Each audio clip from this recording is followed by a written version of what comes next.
বন্ধু তোর তোর তো খোটা পিক তুলছস না আমার খোটা তুলে দে।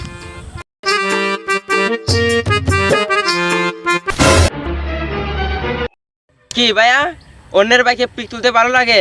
নিজের বাইক নেয় নিজের বাবাকে বলবা বাইক দেওয়ার জন্য, ফকির নিক্ষেত। এই বেটা সর, আমার বাইকে তুই পিক তুলবে কেন? নিজের কি বাইক নেই? ভাই ও তো 2 টাকা পিক তুলছে। আমার বাইকে কেন পিক তুলতো ফকির নি? কিতারে তোর বাইক দুটা পিক তুলছ তুই আমার এই অপমান কর রে। তুই আজকে দেখিস, আজকে আমি আমার আব্বার কাছে গিয়ে কইমু আমার বাইক কিনা দিবার লাই। তুই দেখিস আমি সিরা খেলাত ঘুমায়া লাখ টাকা স্বপ্ন দেখিস না। যা কিন গা R15 লিমু R15 যা তুই দেখিস। দেখিলিম নে যা গিয়া পরে নি কইয়া। যা পরে পাইমুলে যা পাইমুলে যা দেখিস যা আব্বা আব্বা ও ভাই আউ কিতা বড়া ফুট কিতা হইছে? আজকে তুমি আমার বাইক কিনা দিতেই ভাই। তোমার এটা চলা খেলা হইছে বড়া। আমরা কাম করি ভাত খাই, গরিব মানুষ। তোমার আমার তো এরকম সামর্থ্য নাই তোমার আমি বাইক কিনাইতাম।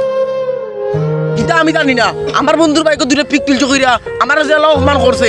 ইটা আমি কইতার দাম আব্বা তুমি আমার যে লাগান বাইক কিনা দিতেই ভাই বুঝছো। আজকের ভিতরে তুমি আমার দিতেই ভাই যে লাগান বাইক কিনা যে যা ফার তুই কিনা দিতে আমি জানি না আমার দিতেই ভাই যে লাগান বান্দির ফা ভাত খাইতারি না তুই সমস্ত বাইকের লাগি। উবা বান্দির ফা উবা। বন্ধু তোরা আমি কইছি তোর বাপরে ইয়া হইতে না, তোরা গরিব মানুষ, তারপরে তুই আমার কথা অমান্য হইয়া ইয়া কইছস। আচ্ছা যা এটা বাদ দে আর বাইকের আশা করিস না।